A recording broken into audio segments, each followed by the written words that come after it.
Hello, everybody, and welcome back to my channel. If you didn't know, I'm a diagnosed narcissist, but before I say the things I'm going to say in this video, keep in mind that I am not a licensed professional, so with that out of the way, I've been thinking a lot about my quote-unquote construction as a narcissist, so a lot of this is probably going to go off with the nurture aspect, but I was thinking a lot about my childhood, which is, obviously often linked to NPD, or let's just say cluster B disorders in general, because, you'll hear the narrative about how a lot of us come from dysfunctional families, neglectful families, blah, blah, blah, whatever, all that kind of stuff.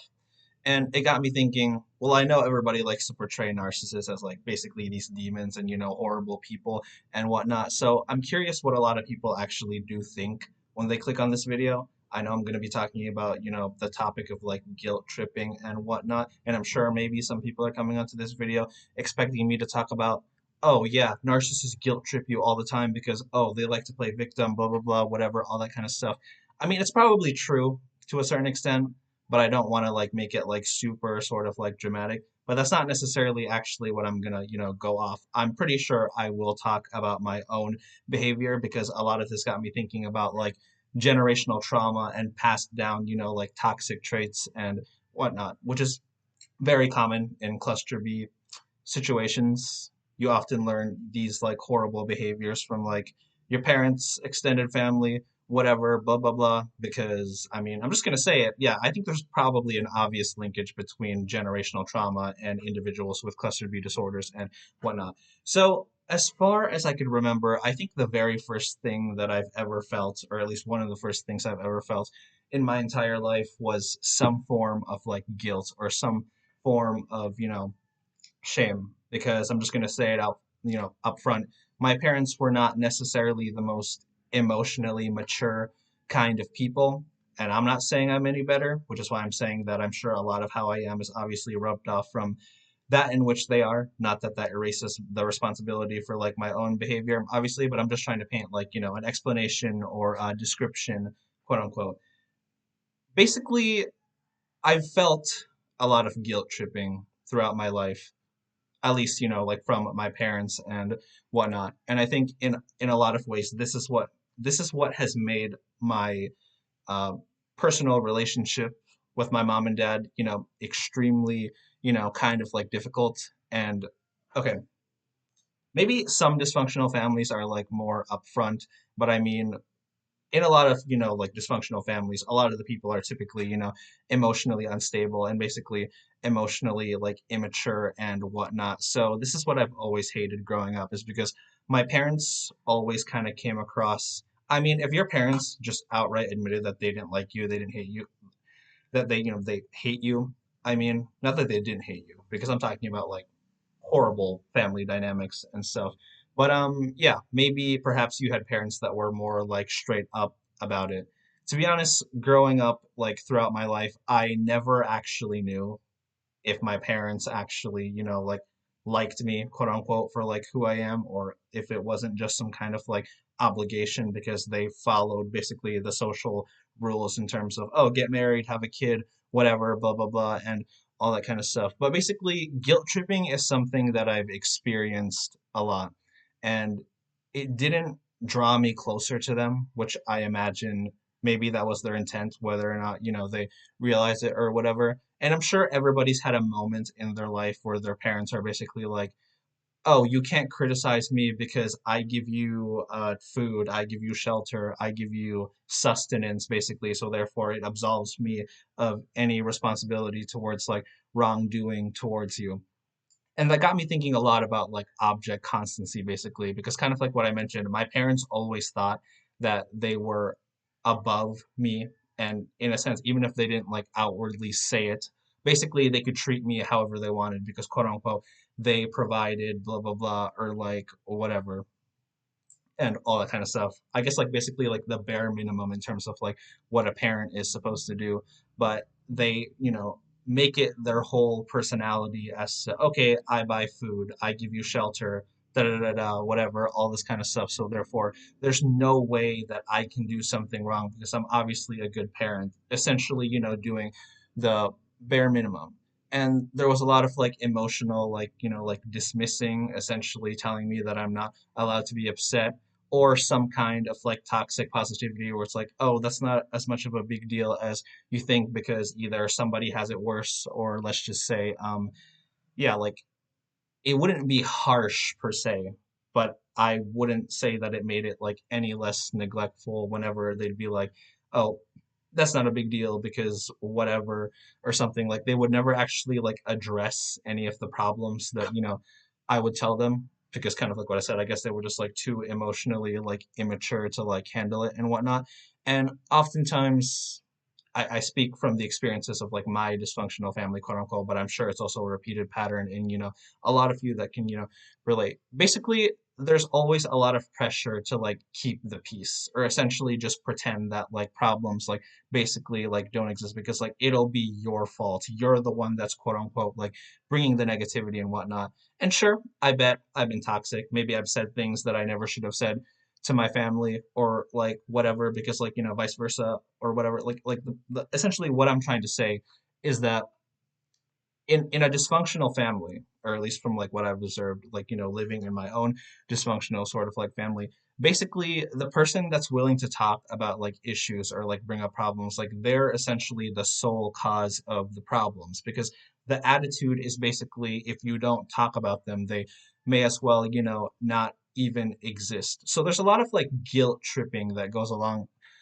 like, oh, why are you trying to like, ruin the peace, or like why are you trying to like, cause problems, like da da da da, even if like basically you're talking about how they're the ones causing problems, because kind of like what I said, basically it's the mindset that they can't actually do anything wrong.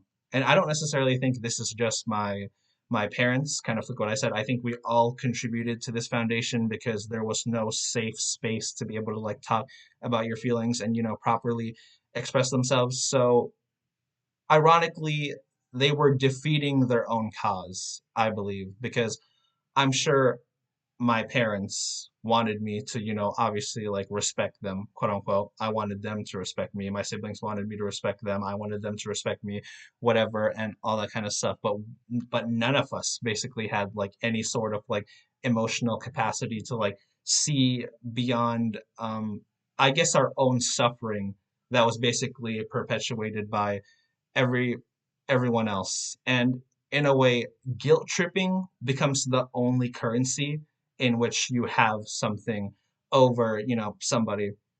So I think basically, oh, okay, if there's one fallacy, not this is fucking like debate club or like some shit, that I think a lot of people in toxic families use, is basically, if I'm remembering correctly, it's called a two-co Q fallacy. And if I'm remembering correctly, it's basically dismissing criticism with like more criticism, because that's definitely, like what I've noticed. Because I think the tactic essentially, and yes, I'm sure I participated in it as well, is to essentially, if you can shame the other person more than they make you feel ashamed, quote unquote, that's basically like the currency in which you are basically more of a victim than them. So therefore they should be quiet, because obviously your suffering is tremendously, worse than theirs. So I think that's why it, perpetuates this cycle where like nobody actually like moves on to anything. And I think like when you're around each other in this like toxic sort of like family dynamic,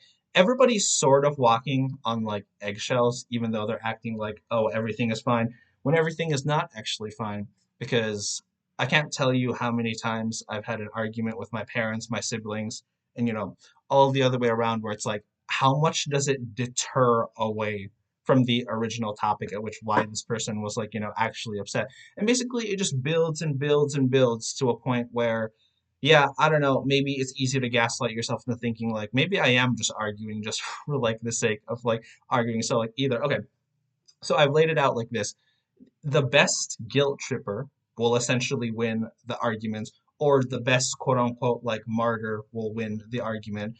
And I've seen it in my siblings, let's say, like especially where it's like, I don't know, if I fight with my parents, if I fight with one of my siblings, like one of them might essentially like jump in and try to like quote unquote like keep the peace, basically, because like as long as they keep pretending that like they're Jesus or something, as long as they keep pretending that like, oh, there's some sort of like hippie in like a field, basically, it's also just as much of like a manipulative tactic, as what I've noticed, basically.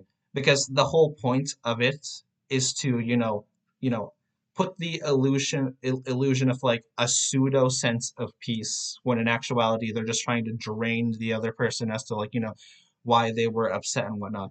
And yeah, you can only handle so much pain, so much emotional like distress until essentially, yeah, perhaps you just give up, or you kind of go into a state where like you kind of just like feel numb, and then basically like the whole cycle just keeps like repeating so far and so forth for as long as the people in that family are basically emotionally like immature, emotionally unstable, whatever, all of that kind of stuff. And it creates a very big barrier because in a sense like no one in that family actually feels like that close enough to each other. And I think like it's made it normal to me that basically everything that I do is essentially just like an appearance, because I think like growing up with like a lot of like my experiences, the whole thing about me having like an avoidant attachment to other people. Well, a little bit more about this, I think I spoke about like in my last video, if you want to like look at it further, because I basically tackle the notion of like whether or not narcissists, quote unquote, feel love or whatever. It's not a simple like yes or no answer, kind of like what I still stand by in that video. You can say yes and you can say no, and I think they both equally make sense, but you still just have to like understand like the nuance of it all, obviously. So I think I must have mentioned before that compromise is something that never actually like made sense to me because it always just looks like a pseudo sense of peace. I guess like like to me like similar to I guess everything that I've you know experienced throughout my life, because I don't know, every single time there's like talk about like compromise or like something like that, there's just like no way for me to register that like it's not like basically the same thing that like I've experienced, where it's just like, okay, we can pretend that there's like peace, quote unquote, or like we can pretend that like, oh, we don't want people to like fight or something like that, but like basically they're just trying to like elicit like toxic positivity to the point where like you just drown in your own feelings to the point where you're like inevitably just like numb, essentially, where like inevitably you're just like empty, which is why I think essentially in a lot of like dysfunctional families and a lot of like generational sort of like trauma like sort of thing is like,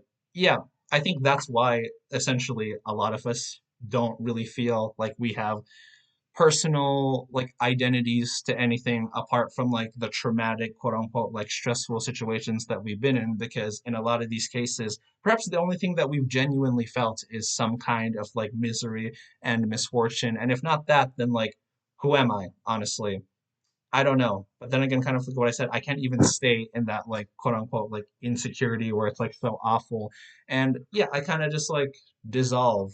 Not that I technically dissolve, because it feels like there was actually just like nothing there legitimately. And I feel like I don't actually exist. So not to contribute to like the stigma and whatnot, but I guess like I will inevitably tackle that part of like the conversation. Yeah, I think like guilt tripping is essentially a component in every single relationship.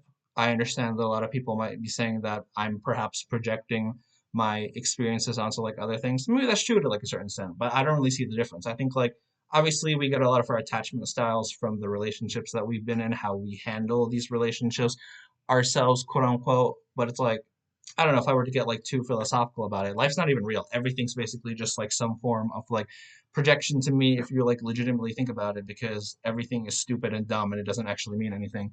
But yeah, I guess when it comes to narcissists playing victim, yeah, I kind of see that as true, because what does being the best victim get you? It gets you sympathy. It gets you like your way, so to speak, and it makes like a false sense of like peace, even though it's just curating like some form of like control. And I think in every single relationship there is somebody like, basically trying to like gain control, because I've spoken a lot on my channel about how everything is basically, like hierarchical to me. So there's always somebody on top and there's always somebody like at the bottom. So the notion of compromise just doesn't even like sound like legitimate to me. So either somebody's on top, or perhaps you can both equally be miserable, and that's why people inevitably like break up and stuff like that.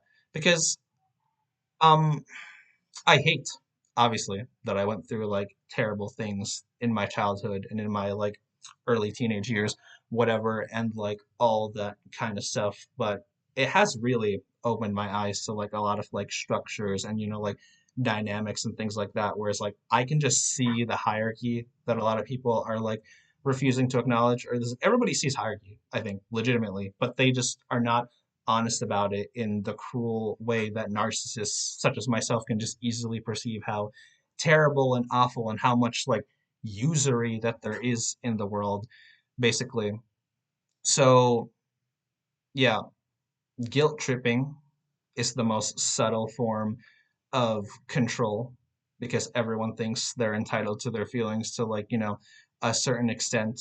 And I think when you get like selfish people, which I know people will say I'm projecting because I'm a narcissist personally, but I do legitimately think that everybody is selfish. So I guess you can just call me like a cynic, basically. I think everybody's at it from like their own ends. And I've already made a video talking about like deontology versus like consequentialism. I do see things from a more like consequentialist end. And even philosophically, I was connecting it back to my life in terms of like maybe certain things have influenced like, that like worldview, but basically, yeah, because I think everything is more so like a means to an end rather than something that is legitimate in principle, quote unquote.